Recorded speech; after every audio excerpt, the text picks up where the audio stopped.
Hi everyone, this is Thérèse and you are listening to ToRAISE Questions Doula podcast. I'm Executive Director of ToLabor, an international doula training and certifying program, and I am glad to be back and able to have a conversation with you all today. Melanie is going to join us in just a moment, so that'll be great. Have not been able to have Melanie on the podcast for a while, and I know you guys miss her. I certainly do. I get tired of just it being me here in the studio. Today we are going to have a doula tell us a story about an experience that she had with a doula client that was ended up being extremely difficult for her. And it was the situation, but it was the people that she was working with. And I just think this will be a really interesting conversation, because we all face the potential of working with somebody who we're not jiving with, or something is off. And, I'm anxious to hear the details. I know the end results, but I'm interested in hearing the details and seeing how she handled it. So we'll be speaking with Kate from Pennsylvania in just a moment. I want to make mention, as I try to each time, that we are sponsored by ToLabor, yes we are, and also by Latched Mama. And we recommend, as always, for you to take a look at their website, latchmama.com, and their Facebook page, and consider passing on their information to your clients and for yourself as well. We are having workshops coming up in the near future. Santa Cruz is very, very soon at the end of April. We have Tulsa, Oklahoma in the first weekend in May, Reston, Virginia, May 21st, I believe it is, through the 23rd, Richmond, Virginia, June 23rd through the 25th, Cincinnati in July. Then we go into the fall with some in Chicago again, and Albuquerque, New Mexico in October, and Williamsburg, Virginia, and Boston in all of these in the fall. So please take a look at our calendar on our website page and consider joining us for one of those, and travel if you can. If you're not able to have one, there's not a workshop directly in your community. We certainly have lots of people who come from outside the area to take a training. It's a lovely way to get a break from life and then be immersed with a group of people who are discussing a topic that you probably really love to be a part of. So check us out, and we appreciate all of your time and effort and support and all the work that you do. So we'll be right back in just a moment with our guest, and Melanie will join us as well.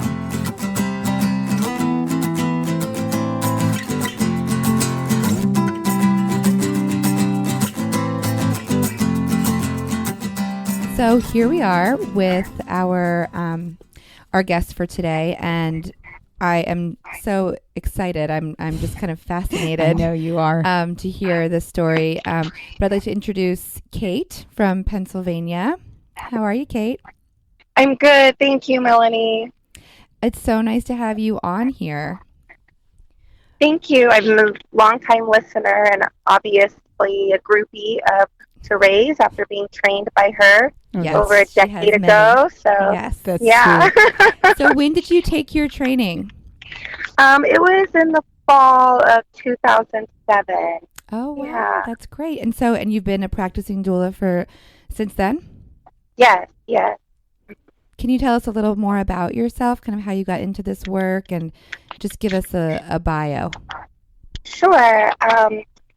I have been a doula since before I knew that there was such a thing. I was overwhelmed when I found out about my first pregnancy, and I was one of those people who wanted an elected C-section. I wanted them to just chloroform me, knock me out, wake me up when it was over, because I had so much fear. Oh, my goodness. Regarding my own pregnancy and delivery.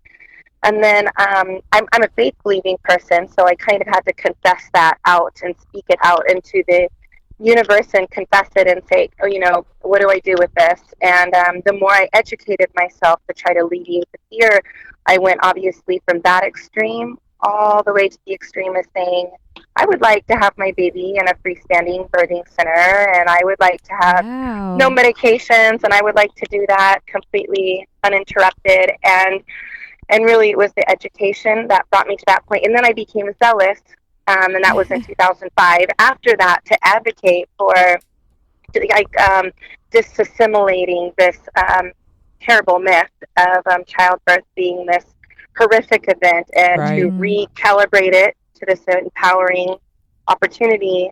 But at that point, I didn't even know there was such a thing as birth work in that field. So I just thought I was this pioneer alone. And then I happened to be in a small little shop where I saw a banner for one of ToRAISE's doula workshops was on display, and I saw that word and I went to a doula. I'm not even sure what that is, but it had a subtitle that said, "Are you enchanted by birth work and want to empower moms?" So I was like, "Yeah, of course I do." I love that tagline. That's great. Yeah, so I just took off the little slip, because this was before like Facebook days, so I couldn't click. Yeah, I couldn't just click connect me and it'll show up in my calendar. I had to actually make a phone call and get keep details. That little piece of paper in your pocket. Yes, and if I lost it, then that was just it. So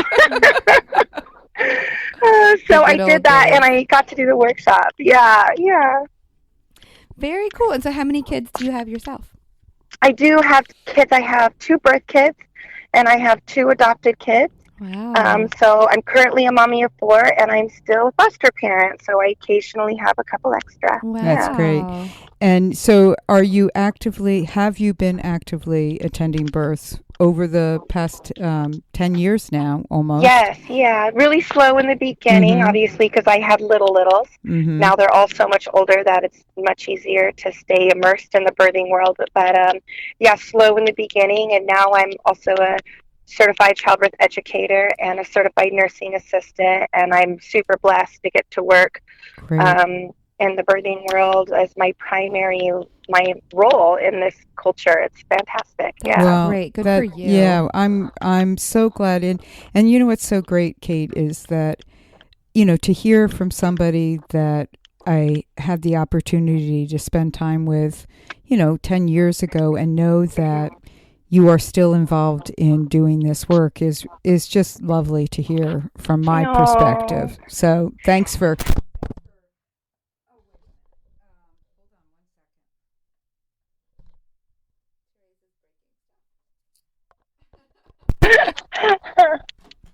I disconnected something, so I hope it's all good. Yeah, let's make sure, though. Hold on. It's getting rowdy in here, everybody. Yeah.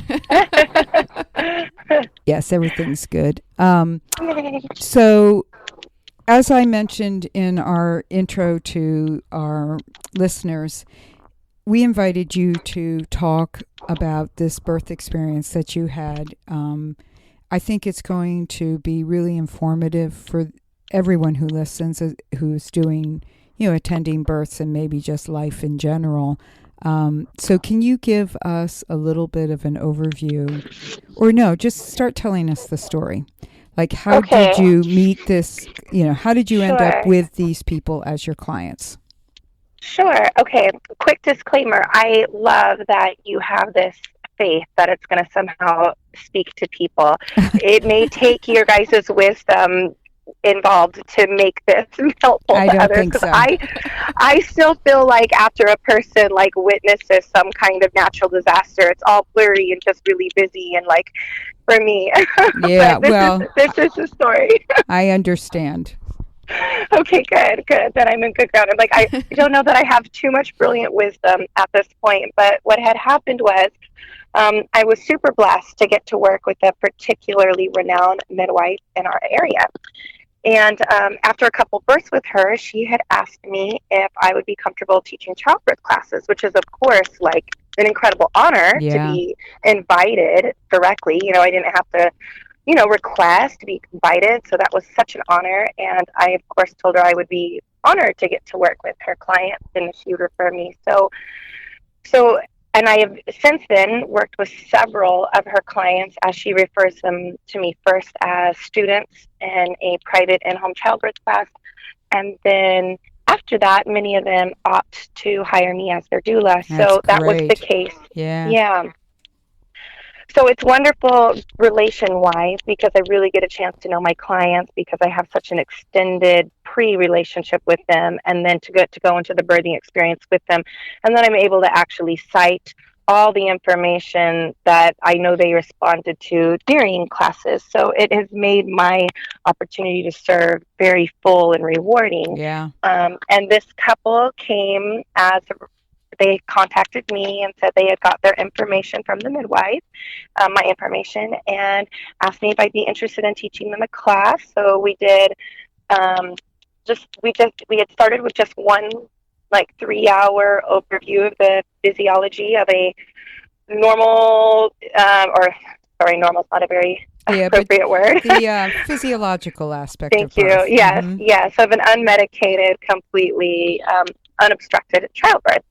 And they were planning on a home birth, unmedicated, with this midwife. So, and especially having worked with the midwife before, it makes it easy for me to kind of teach around knowing her philosophies and all that. So, yeah, so we had a wonderful class. They asked me right at the end of the class if I was available for their delivery day, and I was, and so that was an exciting opportunity. And we talked a little bit about what my services, what they would include and what they could expect, and the financial aspects, and how to get a hold of me and all those regular details. And then I was from then on their doula. How far along were they? Do you remember? I'm gonna say they were.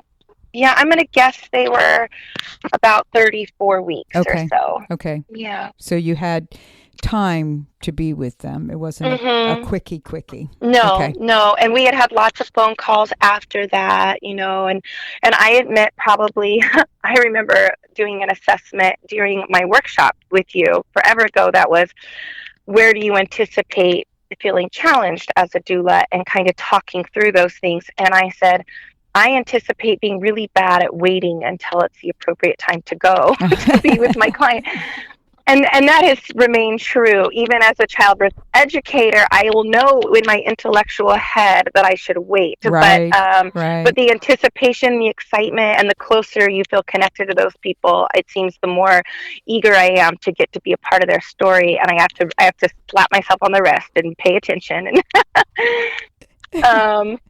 So this client particularly have been keeping me updated, which of course I love, and letting me know about every little hiccup so that I could anticipate and plan. And I was a little nervous because I had another client really close, and she had been giving me some early labor signs, and got that birth out of the way. And so I was really looking forward to this labor, and I actually felt particularly connected to this couple. You know how there are some couples where the energy just clicks. Yeah, absolutely. So I was especially looking forward to this delivery, and I would have never in a million years been able to anticipate the bizarre chain of events that began to unfold. Nothing was giving you, I'm listening to you tell the story, and I can believe that you felt no clue. Yeah, you were comfortable, but honestly, there was nothing. You just felt like this is a great couple. We're on the same page. I understand what page they're on. And did you ever have a conversation with them about kind of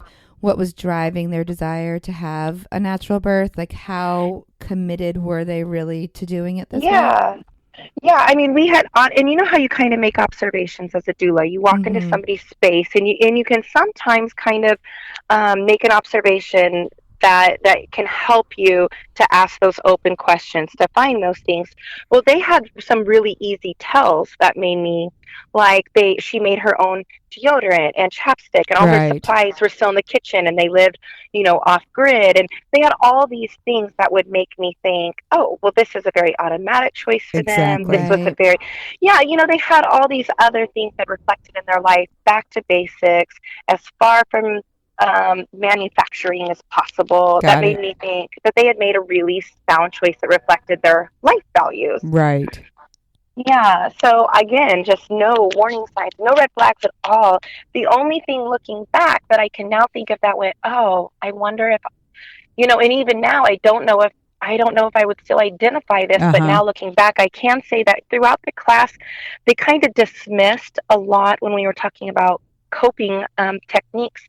She was just really, I don't know what the right word would be. She was very, she felt like people were being over dramatic when it came to labor. So when I would say, and there will come a point when majority of women feel like they're at it, that they're not feeling like they're in control anymore, and I want you to recognize that that's a part of the process. And she goes, "Oh, I won't feel that way." I She would love. seem to, I'm sorry. I have to.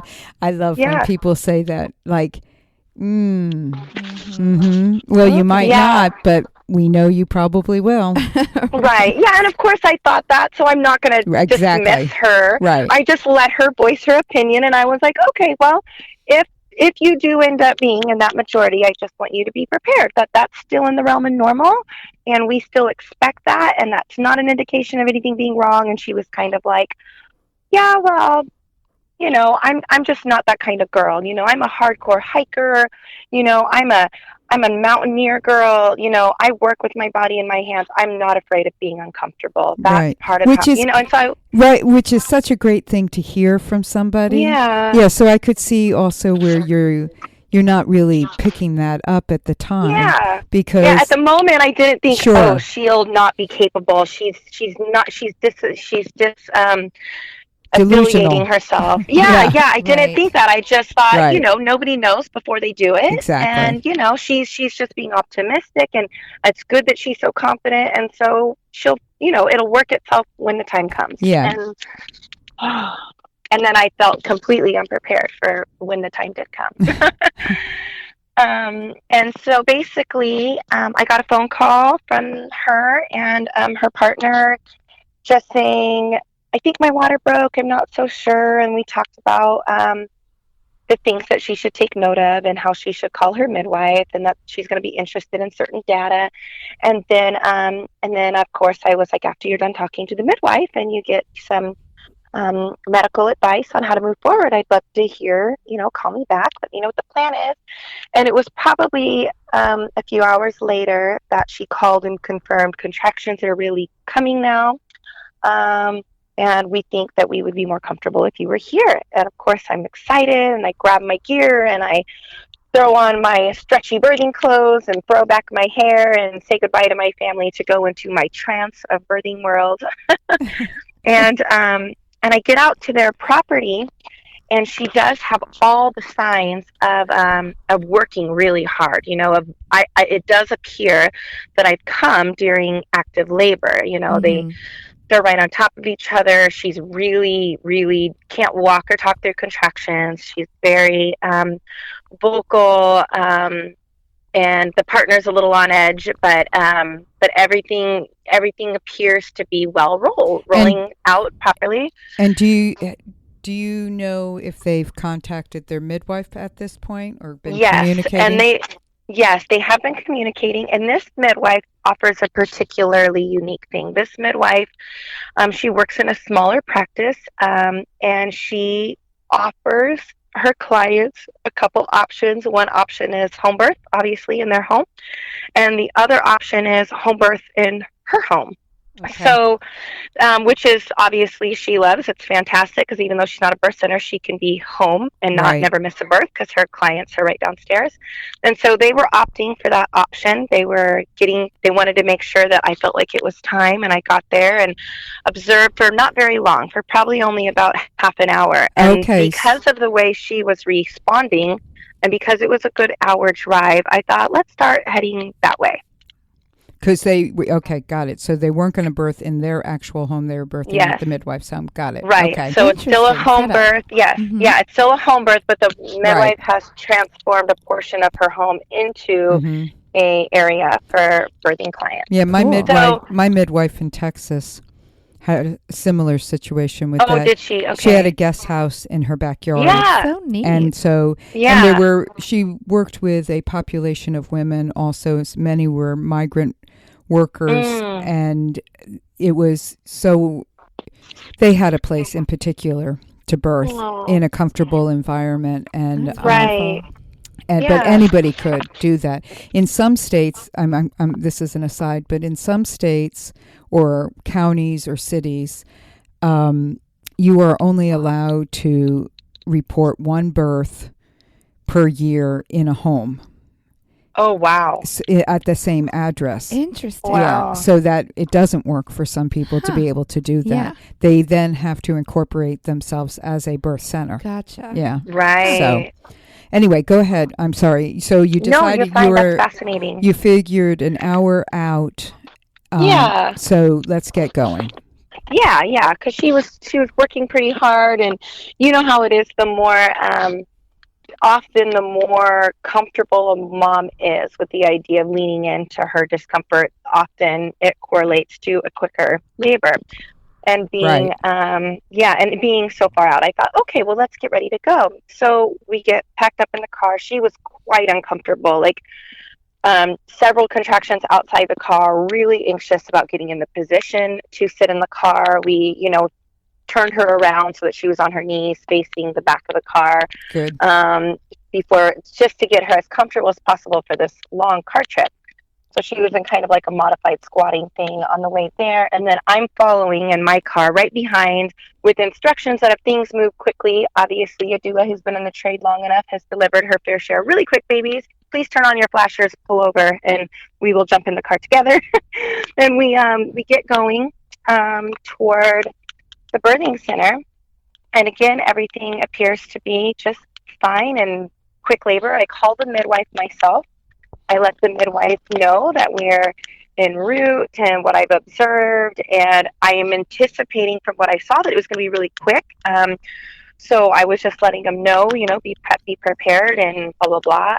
So we get there, and we actually beat the midwives. Nobody was at the place yet, so we came in, let ourselves in, got settled. The midwives got there, and when they checked her, I was really surprised that she was only dilated to, and again, this is all kind of a whirlwind, so these are my best recollections of the details, that she was only dilated to about a 2. Yeah, Melanie just guessed.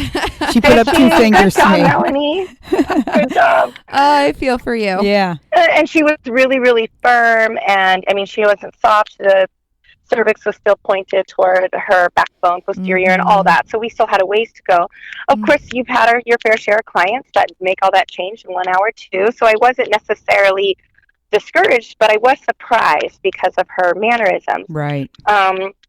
And she was just, and then you start wondering, like as a doula, you never want to pull out all of your optimal coping techniques too early. so early. Yeah, that then they're no longer helpful when the time comes when they're absolutely necessary. So I was kind of like, So I was just kind of observing for a little while, and they probably labored for another 2 hours, and similar status. The contractions are maintaining, so they're not progressing as far as they're not getting longer, stronger, and closer together, but they're staying strong and they're staying close, but not longer. And so, she hadn't. Were the midwives involved, or did they just?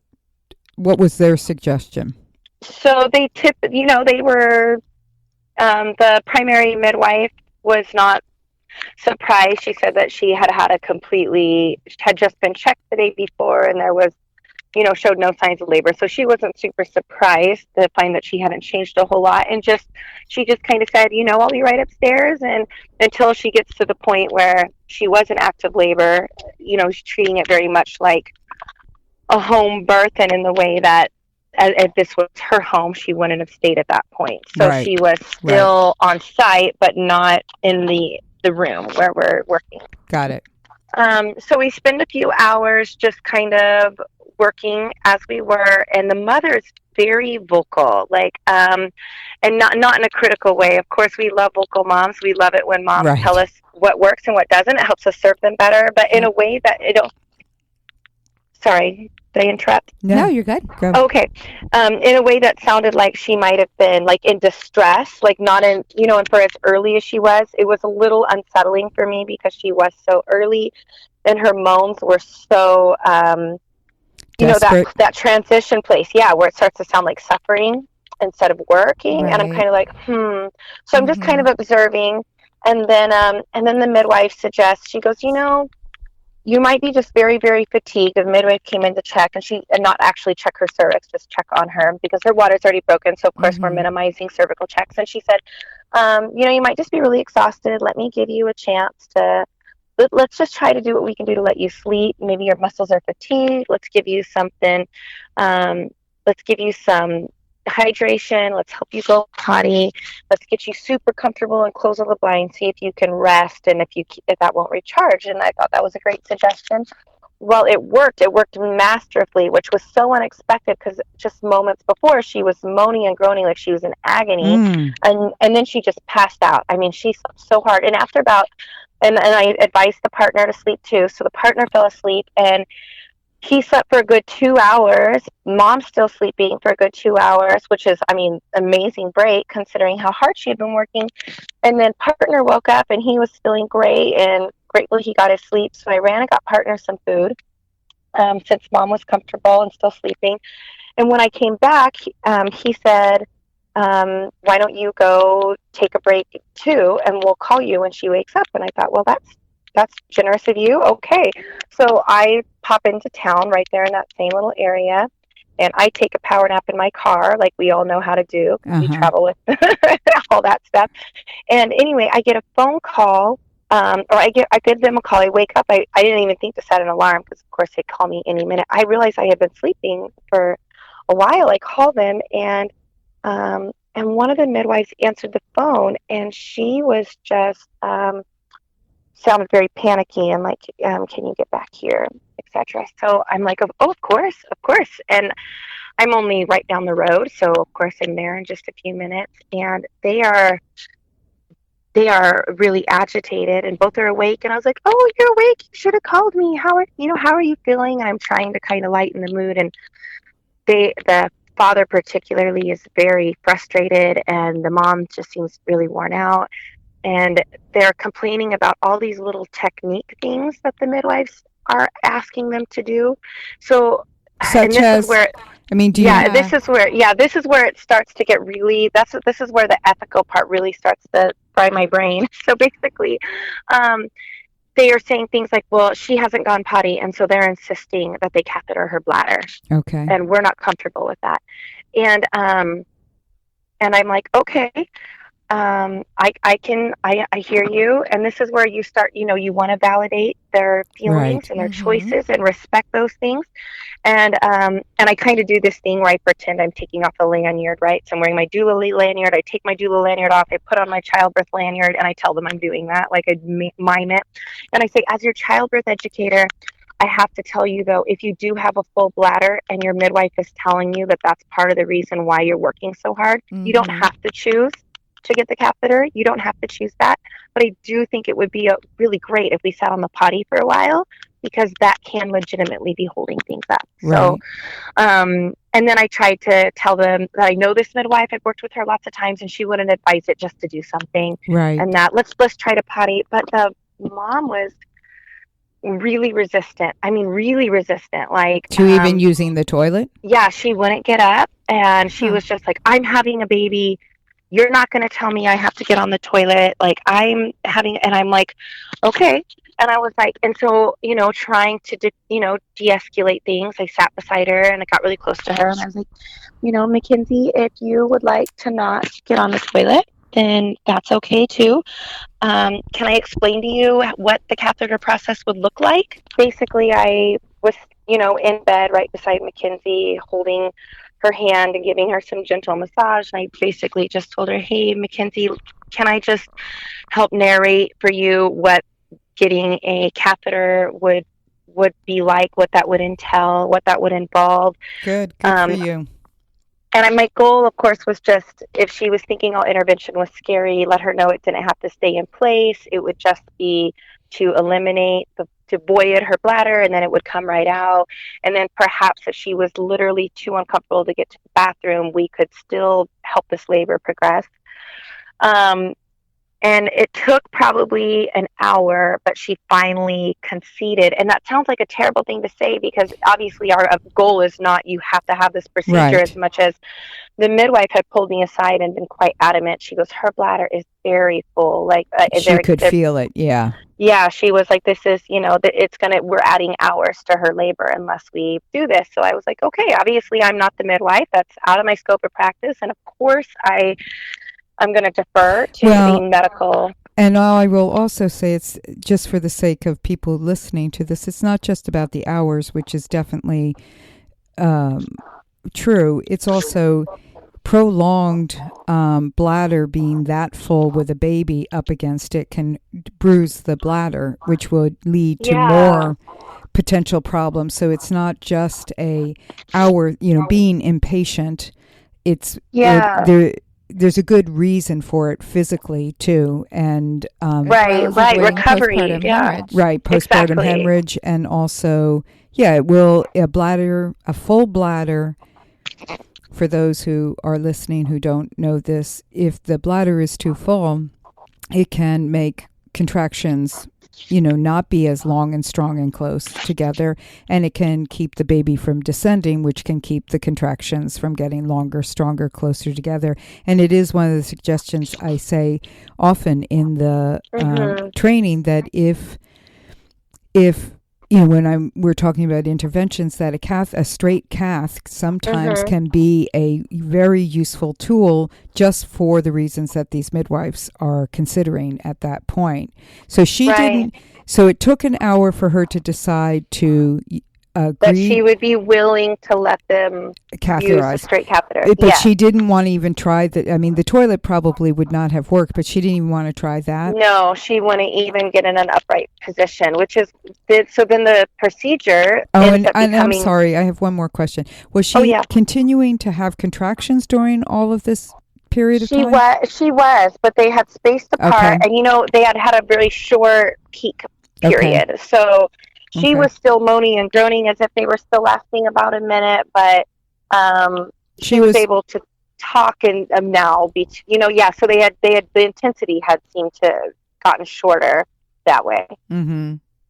Okay. Yeah. So we began the explaining what to anticipate, to let us know if anything feels uncomfortable, and we can, going through your basic information to empower the parents. And the father has just remained with this, he's just very frustrated, and I can tell, but there hasn't been an appropriate moment for me to, without creating stress for mom, identify that that's happening, without mom recognizing that and going, why, what's wrong, why are you upset?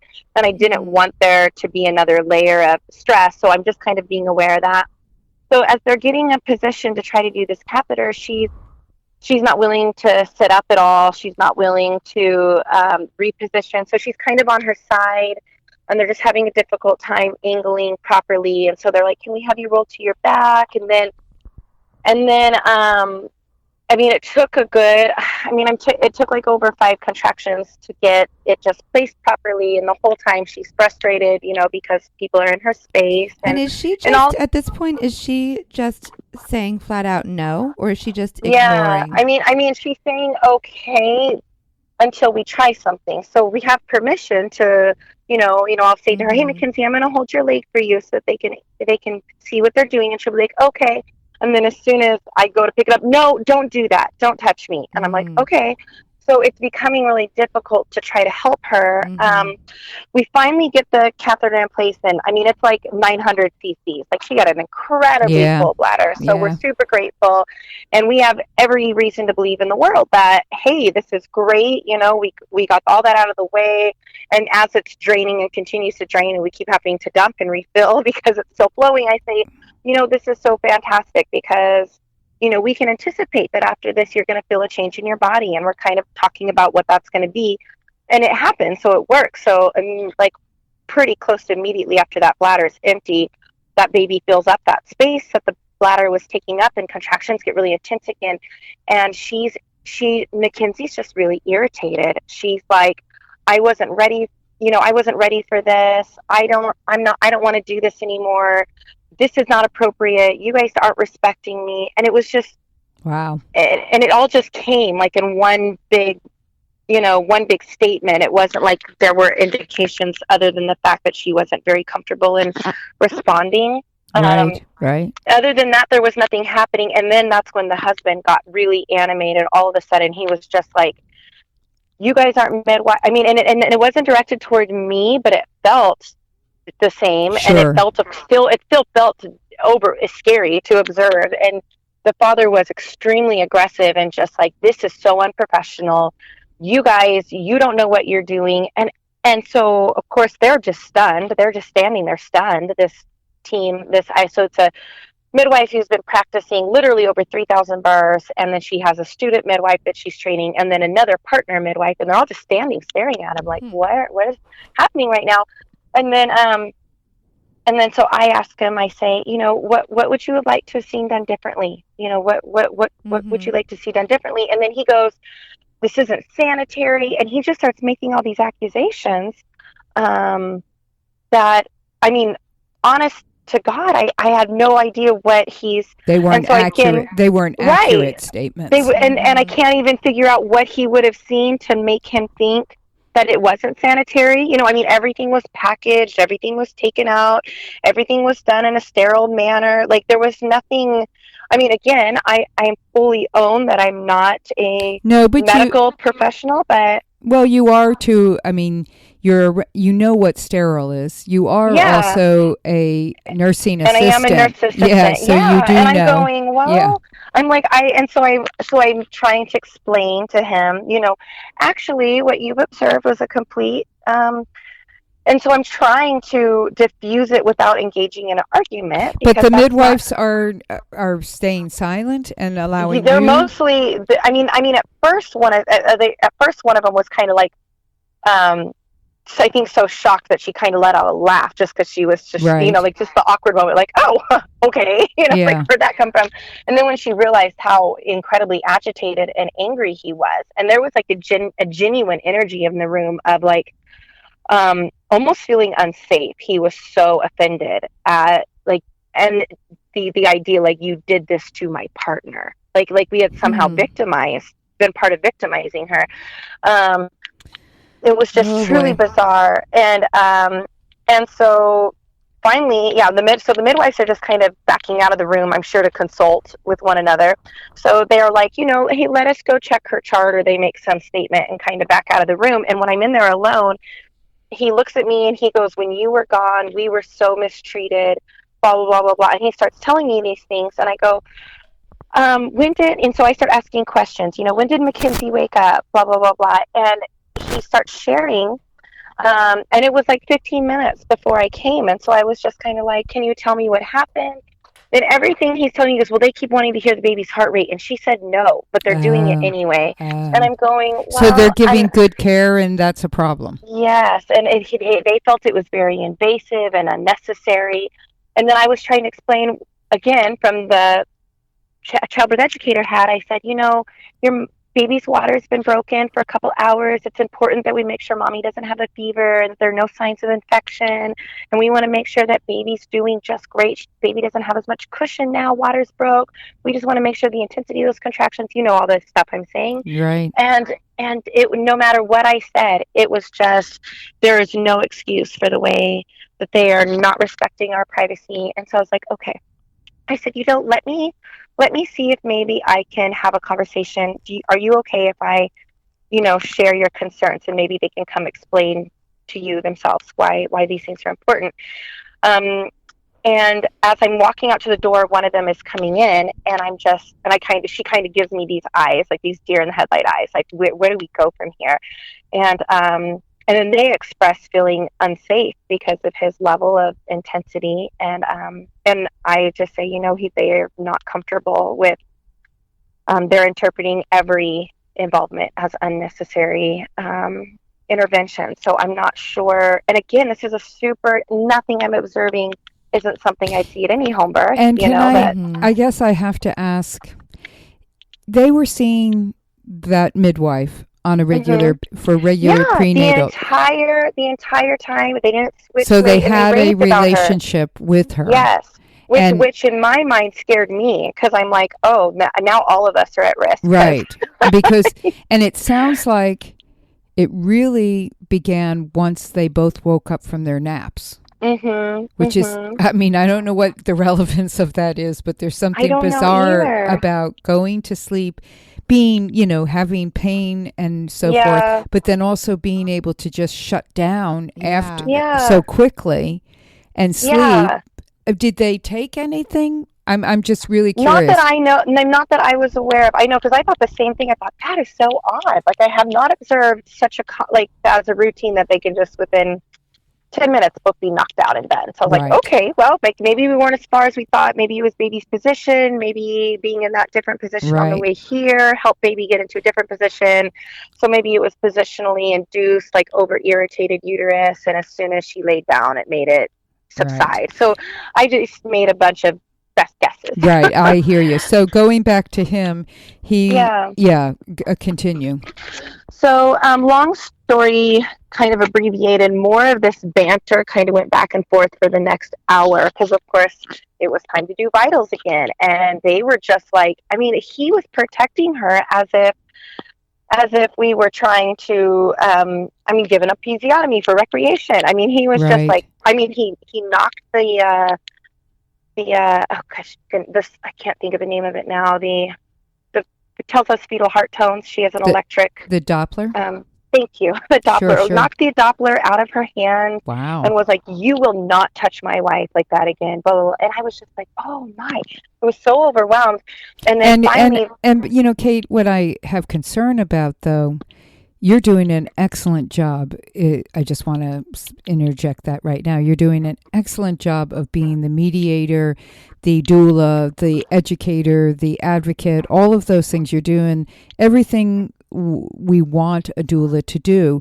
My concern is so much of the responsibility was being laid on you when there were midwives there. I feel like, and I do not know these midwives, and so I'm not trying to be, critical of them in a negative way, but I wonder why they weren't more, giving more input, especially, that's why I questioned the relationship if they had it. Well, no, later, after the birth was all over and I came to debrief with these midwives, they experienced, even the lead midwife, the primary midwife, she goes, Kate, I honestly was terrified. I was super intimidated by this guy. He was scary to me. Okay. She was like, it was, again, so different than the person. Yeah, so different than the person that she had been connected to.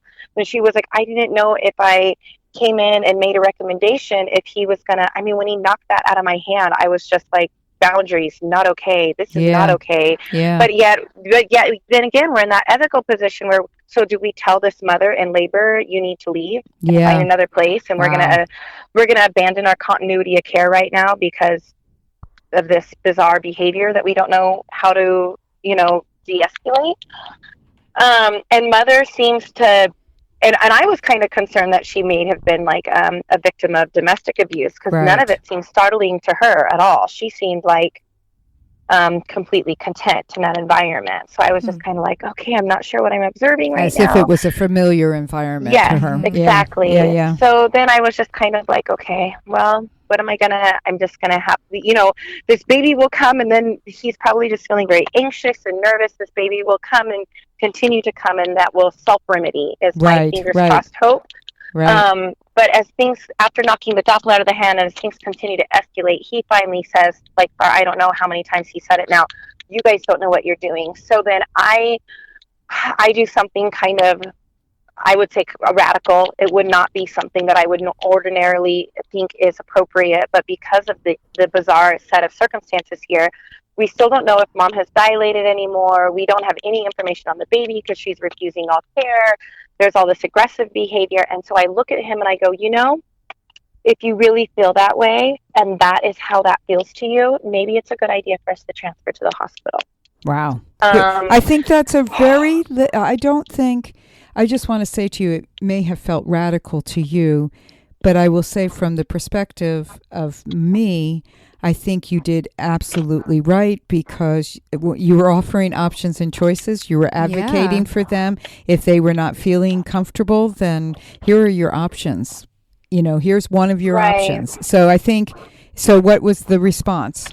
The midwives were in the room when I said that. And what my hope was, and honestly, what I anticipated was the mom, who was super, I won't step foot in a hospital, would suddenly calm the husband down. Right. Like, I was hoping she would get vocal and be like, no, I don't want to go to the hospital. I'm fine. We're safe. Just let me do my thing or whatever. But the midwives, who were also in the room, they got really excited about that and said, yeah, that's a great idea. Let's transfer you to the hospital. Which the irony in all of this is where they'll do more and more and more, and you're going to be in a huge fight about this. Oh man, huge, right? But I'm like, I really felt for my sisters in the birthing world here who were like trembling with anxiety, and like, we're liable for the life of this little baby. Exactly. That we don't feel trust? safe to observe. Yeah. So the midwives jumped on it, and at that point, Mackenzie seemed just like offended that she was being dismissed, and was like, fine, I don't want to be here anyway, blah, blah, blah. And I was just like, oh my goodness, so much drama. I was just stunned. So same practice as before. I said, well, let's get you in the car. Let's get you over there. And at this point, I really feel like my responsibility as their doula is to just validate whatever their experience is for them. So in that moment, I'm not saying you're right, they were terrible. Good. But what I am saying is, I think you're going to feel a lot better when you have some different options, when you have different perspective. I think you're going to feel a lot better when you have a little bit more of a controlled environment. When we get there, if you don't like the delivery person there, we can always ask for another nurse. I'm trying to say, explain that, at least thinking maybe this is a personal issue, like somebody looked at them wrong and they got offended, and clean slate, new group of people, whatever. So, which again, I just have to say, is just great work on your part, Kate, but also just the irony of this, where so much, because of course I know when they get there, they're going to get, her water's been broken for about 12 hours. She's going to get plugged into antibiotics and be on the monitor. Absolutely. And she'll have no voice at that moment. So it'll be gone. Did you prepare them for that at all? So after we got them packed into the car, I basically said, hey, when we get there, there are going to be routine procedures that, and we had already talked a little bit about that during classes. Right. So I was like, there are going to be routine procedures that we can expect will happen. And you can expect that when they get there, they're going to want to check you again. You can expect that. And they're going to want to check baby, because they don't know all the information. They're going to get all the information for themselves, and they're not going to accept outside information. So just assume that they're going to have to do all that. And then because of their irritation at the midwife, they were like, well, we want to trust her information anyway. I mean, just a lot of really bizarre. And I was just like, okay. So they shut the door, and then they shut the door. I'm following them, and I call one of the midwives, who I have a closer relationship to in that practice, and I said, what happened in that 15 minutes? Please help me. Like, is there something that actually happened that I don't know about? Right. And then she told me, and I'm like, I understand that I'm not asking you to incriminate yourself or give me any information that would make you feel uncomfortable. But if there is something that would be helpful for me to know, that'd be great. And she was like, Kate, I don't even know. She goes, I don't even know. She just woke up, and they were just angry. And I think they were just surprised at how hard it was. And just like, it was our job to make it be done. Like, you're the midwife. Get our baby out. Yeah, get our baby out. Mm-hmm. Right. Yeah. And so anyway, when I get to the hospital, of course, they're like, assess her. She's 2.5 maybe, and it's been like 7 hours since she was originally put into midwifery, or into the care of a midwife, and no antibiotics have been given, which is typical of a midwife birth, but of course not okay in a hospital, or at least not in our state. Right. It's not okay. Right. So they begin the routine procedures, and this couple just began trash talking this midwife and her practice to this OB in this company. And of course, this you know, how the OB world tends to see this. I mean, I feel like it's mostly one-sided crisis, but they have this need to disprove the midwifery, and they start amping these people. Well, do you want to file a grievance? We'll have somebody come in here. Boy. My goodness. And I'm just, and all this time she's still in labor, and like she's exhausted and in between contractions, and they're like, you shouldn't have to have gone through this. And they haven't even heard the context of what happened. Exactly. And I'm going, they're just assuming that she's been transferred or ran away because some violation, and none of this has happened, none of it. And I'm just sitting there like trying to love on her through it. And so I keep trying to gently deflect the opportunity and say, you know what, Mackenzie, you'll have plenty of time to do that. Let's just work on getting your baby out. You know, you'll have plenty of time to do that after baby comes. Let's focus on baby and taking care of you. And I keep trying to like reel it in. Yeah, just trying to like, let's focus on now. And the dad's just out in the hall pacing and just, I'm suing everybody. I mean, just so upset. And I'm just like, I don't even know what we're talking about right now. So I'm in there working with mom. And then, of course, the OBGYN comes in, looks at her chart, sees all the stats, and she's miserable, moaning again, uncomfortable, doesn't want to be checked for anything. The belts are uncomfortable, hates the IV. And a bunch of the medical interventions go poorly, and I won't go into the time with that, but basically, you know, like simple stuff like blood going into her IV and having to redo it, and like the not getting the right for her allergies, like not getting the right stuff for her. So she keeps having all these unnecessary complications because of all the interventions. And so, but is she allowing them to do these things? So at this point, she is sure that the only reason all this is happening is because of what the midwives did. And so she just keeps saying, I wouldn't even be having to do this right now if the midwives would have done their job. So but keep going, and we we'll come around to that. Yeah, so she just keeps verbalizing these things, and I'm trying really hard to be a safe place for her to, I mean, women say all kinds of things when they're in labor just to help them, you know, have something else to focus on without validating the specific information that she's verbalizing. Right. So at the same time, I'm saying things like, it has been a hard start. You know, you've had a hard start. Let's work on now, and let's blah, blah, blah. Anyway, long story short is, the OBGYN comes in after about an hour of being hooked up to all their monitors and says, you know, this all has just put you in a really interesting situation. I'm not seeing a lot of progress. It's probably safest. And so they end up doing a cesarean section. So and she signs off on all of that. And she signs off on all of that. And the father, while they're, you know, prepping her, and he's standing outside the room, and I'm standing with him. And again, I just keep trying to focus him on the now, and this is what you can expect, and you're going to smell this slight burning, and it's not okay, and it's going to take this long to get the baby out. And I'm trying so hard to just like have nothing taken by surprise in the cesarean room. And he's just on his phone calling his local like legislature, like trying to shut this woman down. Like he's completely not present. And I'm just like, in my mind, I'm just overwhelmed for this mom and for this baby, and whatever agenda has happened that I obviously don't know about that's creating all this. He gets in the delivery room, baby's born, and then baby seems to be struggling initially she has a broken clavicle, and she has some neurological issues that are later, by the time she's discharged, are all resolved, but she wasn't responding as we had hoped. And so I'm like, thank God the baby's here. But the baby's okay. So the baby has a broken clavicle, which is, we don't know why. We don't know why at this moment, or if ever. Right. But you said some neurological, but that is resolved. You mean the baby was just slow to come around, and they needed before I left, they had said that the baby's neurological responses seemed fine. Before I had left, there was all this talk about, baby's not, her reflexes don't seem appropriate, her eyes don't necessarily, just like teeny little detail red flags.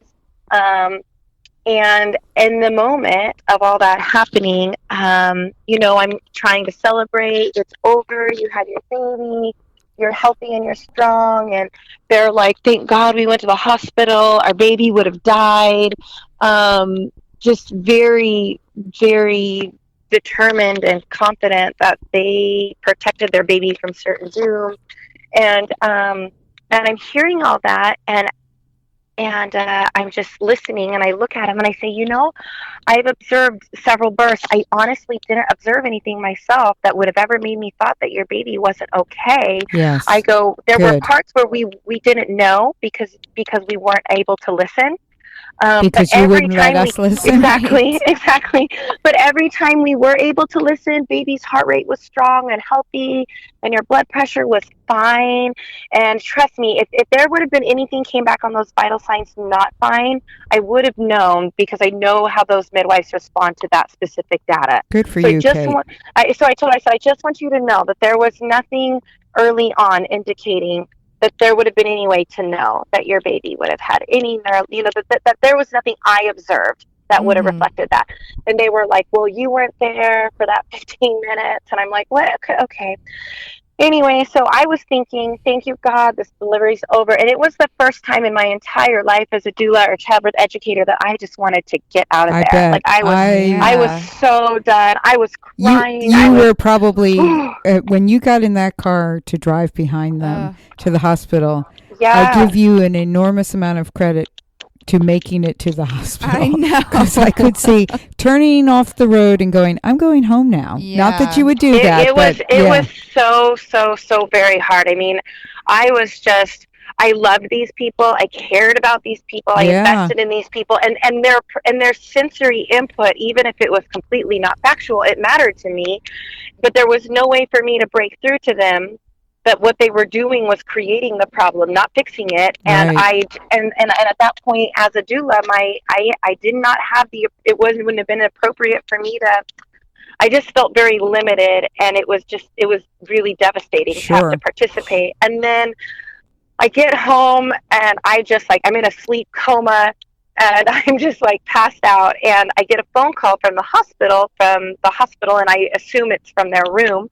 And so, of course, I pick it up, and I'm like, hey, turns out it's a NICU nurse who's been given my name and details so that I can testify on the grievance report against these midwives. And I'm just stunned. I mean, I'm stunned. I'm like, pardon? And again, I'm waking up groggy from everything that I just did. And they explained to me that they got my contact information from my clients and that I had information that would be helpful for them, as it's obviously important for no other baby to be put at risk like their baby was. I mean, and the way that they're stating it does make it sound like if I had been a new doula, or if I had been new in this world, the intimidation of like, it's your responsibility to right this injustice by going on record here. And I said, you know what? And I don't know if I was just tired or it was, I don't know what, but I just felt very confident. I said, you know what? Yes, I will share everything I know, and you can record me. And I very clearly stated, I observed this, I observed this, I observed this. None of that was any indication, like over and over, just because I thought, well, if I say nothing, it's going to seem like I'm protecting the midwives or nervous to testify or whatever. But if I state what I actually observed, perhaps there's an opportunity that these women will be safe from litigation. That's completely, honestly, as far as I observed, there's nothing to reflect this, but at the same time, knowing that I'm not, like I said, I'm a nursing assistant, but I'm not a nurse. And there were 15 minutes I weren't there, but not 15 minutes I could break clavicle or, do anything like that. So I'm giving all that feedback, and they're like, well, we're not sure, how much of this may have happened because the baby was oxygen deprived in utero, perhaps while she was at the birthing center, blah, blah, blah, blah, blah, blah. And then I'm explaining they weren't at a birthing center. They were having a home birth. They just happened to have it at the midwife's location. They were refusing care, which again, with that ethical thing, I had a really hard moment then, because at that moment, I'm like, I have this responsibility to honor their privacy and to honor their story. Yeah, but you're reporting the facts. You're being asked to report the facts. So I think I understand the ethical, totally get the grappling with it. But my sense is you're quiet or you give we say you are a truth speaker, so you were speaking the truth of the circumstance, and it was just the first time I ever felt like I had to say something that was but here's the thing with also, my client. Kate, they were giving you permission. You weren't calling. The NICU didn't call you without their permission. You were not. They actually put you in that position. Yeah, you had. So in essence, it was they gave you permission to discuss their case. Mm-hmm. You may not have had the same perspective as they did, but so you were speaking the truth because they asked you to say what had happened. So ethically, from my perspective, you were doing the right thing. You weren't. It would be different if you were contacted and, they didn't know you were going to be speaking. Then you would have said... No, that's a relief. And I mean, I did comfort myself with the only way they have my numbers because my clients gave it to them. If you had spoken without their permission, that would not have been good. But they in essence gave you permission to do that. So you gave this statement, and then to kind of finish this up, what transpired last? So I gave this statement. Of course, I went to the postpartum appointment with like all the goals in the world to just say. I mean, in theory, I'm not going to have a continuing, ongoing relationship, and I'm so ready to be done and close this file. I'm just like, I'm going to go to this postpartum appointment. I'm going to hold this baby. I'm going to celebrate the things that can be celebrated. I'm going to do my best not to fixate on those things that they think are unjust. They were surprisingly still the mom not so much, but the husband was still 100% sure that all the complications were a result of her being forced to, and again, and I did ask. Forced to do what? Yeah, what exactly was it? Forced to change positions to hear baby's heart, or forced to get her blood pressure taken when she didn't want to, which I did ask. I said, well, tell me, how was that different than when you got to the hospital? Right. And they did the same thing. And he goes, well, at that point it was medically necessary. And I was like, well, how would she have known that your baby was safe without doing? And this was, and I really asked it like a naive child, trying to understand him. I know that game. And he was, yeah, exactly. And so I was like, how would they have known it was time to transfer to the hospital without that information? So all they wanted was the information, and that's how they get it. So what could they have done differently? And he was like, and at the end of every statement, it was just, they were just so rude. They were just so rude, so condescending. And, they are not what they advertised to be. And I was just really surprised. And I mean, there were tons of other little grievances, silly things, about how much traffic there was to her house, and that was unprofessional. Like, she should have moved the location of her building. And what I finally decided at the end of this, I know, oh my God, goodness, it was just completely unreasonable, and they were so not like that the entire time preparing, that I finally decided that these people are just really uncomfortable with the fact that they, for whatever reason, natural childbirth wasn't for them. And it was too hard for them to recognize that for themselves. Yeah, it was easier to blame shift that on somebody else than to say, you know what, this isn't what we were expecting. We're really unprepared. We actually would prefer medications. And being disappointed with others was easier than being disappointed with themselves. Yeah. Because there's just, because there was nothing else that I could. Obviously there's always things I don't know, but from what I can observe, I can't observe anything else. So this all came to like a exhausting when I go back to the birthing center, because in the hype of running to the hospital, I had left some supplies. So when I get back to, I'm sorry, I said birthing center, to the midwife's residence, I go later to the midwife's residence, and I sneak in to get some things, and the midwife comes rushing out to me, and honestly, I'm nervous. Like, there was just so much, and so many accusations, and then here I get probably 60% of my business from this particular midwife, and I'm just thinking, how is our professional relationship going to be affected from this incredible, it's just yucky thing that I don't even know. And I'm so exhausted and worn out from everything. And she sits down on the couch, and she's just tears just pouring down her face, and she goes, I feel terrible. I don't know what I could have done differently. And they're so mad. And my phone's ringing off the hook. And, of course, now she's dealing with all the things that she put into play. And at that point, she told me, which I had no idea, that they had already reported me to them before labor even started, that they had told her not to refer people to me anymore. No kidding. What? But they still had me at the delivery, and they paid me postpartum, and they said, we couldn't do it without you, and you were fantastic, and I got all this great. And yet they had told the midwife, and I looked at it. Wait, had told the midwife? Yeah. Before you even arrived? Yes. That they had told. Yes, they had told her, remember I said that the midwife had checked her the day before. So the day before we came in, they had said, well, we hired Kate, so we're going to stay with her, but we actually don't really trust her, and we're not sure about her, blah, blah, blah, and they had made these comments. And she goes, honestly, it's the first time I'd ever heard anything critical about you. But of course, we work with people, so it's just a matter of time, right, before somebody isn't super thrilled with us. So she goes. So it wasn't going to be a deal breaker, but I had intention to kind of go over their concerns with you, and which I told her I appreciated, and of course that's exactly how I'd want her to respond. She goes, but after this, she goes, I don't even know what to do, and I was so surprised to hear that, and I realized, no kidding, I spend so much of my energy trying to be pure and honest and ethical and authentic with my clients that I forget that I'm also a person. Right. And, that I'm also a player, and that it's all about them and their story forever, but that at the same time, I can't give. It's about you too. Yeah, I have to learn to respect and validate myself, because I would have never anticipated that or known that had that midwife hadn't chosen to share that. And I was so glad that she did too. And I went, oh, and then I was like, okay, well, good news is then it's probably not personal. They just apparently have this thing happening and we don't know. So anyway, that was kind of the goodness. You should see both. And they still text me every once in a while. We're just shocked. This is Melanie, now isn't it? Are you satisfied? You wanted drama, and this is the drama. So in the end, to finish this, just their story. So we can kind of conclude everything.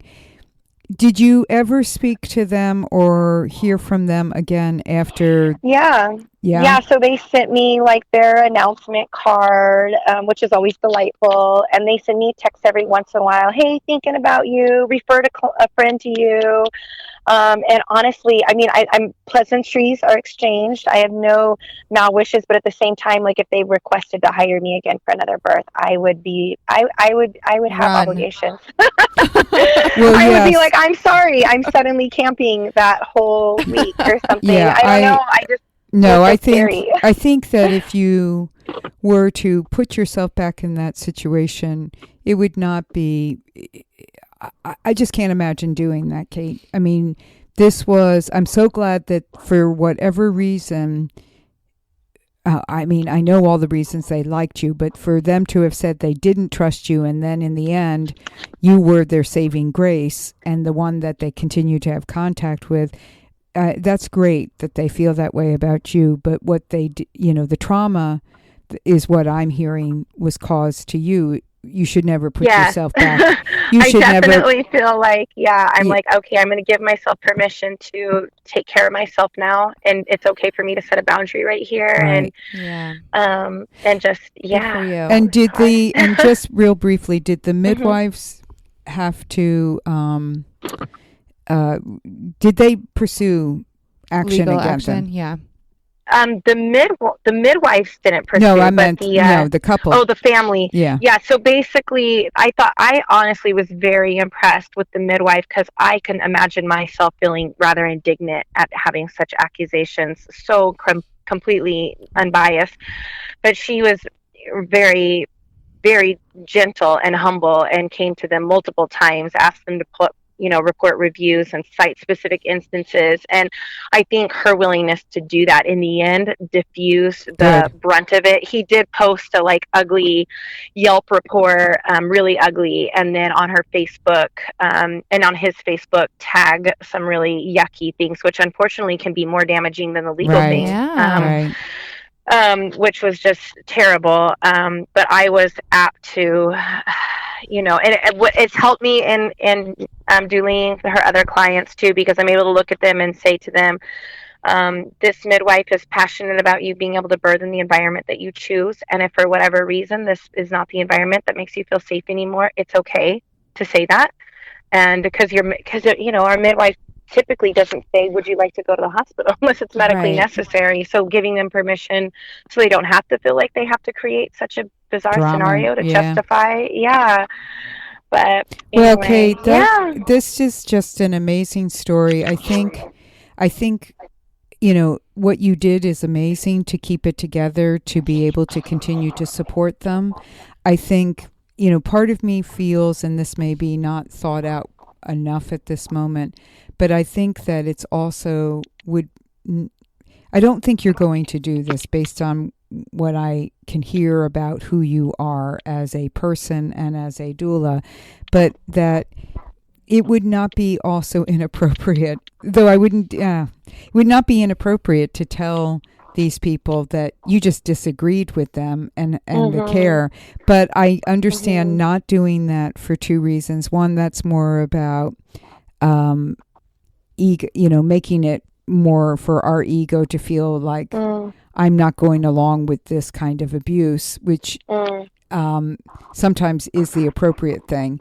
But you would possibly more than likely put yourself in the line of fire. Yeah, exactly. That's what it felt like. Every opportunity to converse was an opportunity to be hurt. Right. And what I did end up saying, which I thought was kind of like I was definitely being political in this statement, but what I did end up saying to them by the end of their postpartum visit, as I said, if everything happened the way that you described it happening, then I would understand how upset you are. And then I said, I don't remember those things. I don't see those things. But if everything did happen the way that you remember it happening, I can understand you being upset. Just to allow some space for interpretation. But at no point was I able to say, yeah, that was messed up. I would, at least not for the reasons that they felt it was messed up. But yeah. Wow. Well, I think that just a final reflection from you. I guess, but I think it's all pretty clear. You had no warning signs. You had no indication that this was going to happen. Something turned in that, what it sounds like 15 minutes that you went to go sleep. That I can't imagine, if you trust these midwives also, that they're lying to you. Well, and it sounds like the couple didn't really have a valid excuse for it in or the explanation end. at all. Anyway. Yeah. And maybe it sounds like they were very high maintenance and very dramatic. Well, and totally caught, I think, what your assessment of, because this has happened through the years with my listening to other doulas, where a client just cannot accept that they faced a limitation that they did not think they were going to have. And the better way to do it is, it wasn't my fault. I could have done this had I had, if you had done, or something else. Put all the onus of blame on the person that is in charge, quote unquote. And I've heard that with, blame on doctors, blame on nurses, blame on midwives, on doulas, and sometimes absolutely it's justifiable, but other times, in this case, at least from our listening, does not sound justifiable. I would love, here's what I'd love to do, is call that couple, which I don't know who they are, but call them and say, hey, I would love to have you on my podcast. I'd love to hear your story and hear what it was that was so terrible. But I, of course, will never do that. But it is all, it would be just interesting to hear the perspective. But I think that you did a great job. Absolutely. I think I would like to say that it is also okay for doulas, to, faced with a situation like that, not to abandon your client, but to also take care of yourself. Like, I'm not telling you that I think you shouldn't have gone to the hospital with them, but I think in some ways you would have been justified to say, well, this was, I'm feeling uncomfortable myself, by this experience of, I wasn't seeing anything wrong. I want to continue to support you. Are you comfortable still having me with you? Because I have to feel like we have a trust. But I understand not saying that also, and just going with the flow and praying that this will turn out fine in the end. Right. Yeah. Yeah. Yeah. Well, Kate, thank you so much for sharing this. Thank you so and much. for doing this work, and also not letting this stop you from continuing to do work. And I think what it helps those who are listening is we do need to have boundary lines, and how we are not the blame taker for everything, but we can rise for the moment to make it as best as we possibly can, and then take good care of ourselves after an experience like this. And no, I don't want to work with somebody like that ever again. Yeah. Yeah. Well, you take it easy. Take care, Kate. And thank you very much. And we'll talk to you maybe again in the future. Thank you, Melanie. Thank you, Trace. This is fantastic. Thank you. Thanks. Take care. Okay. Bye-bye. Bye.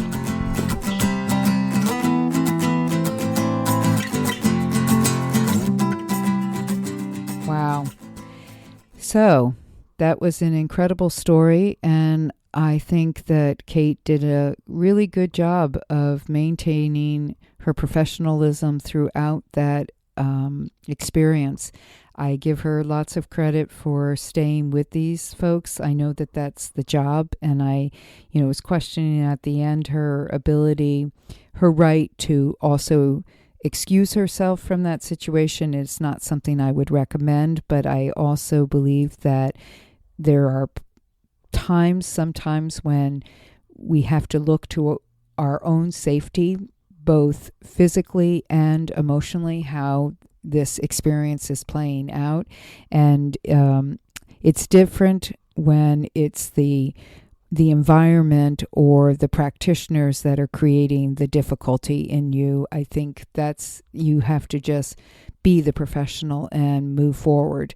But when a client suddenly becomes unreasonable, irrational is what I think of this couple as being, and the partner, I feel like they felt somewhat threatened by his physicality.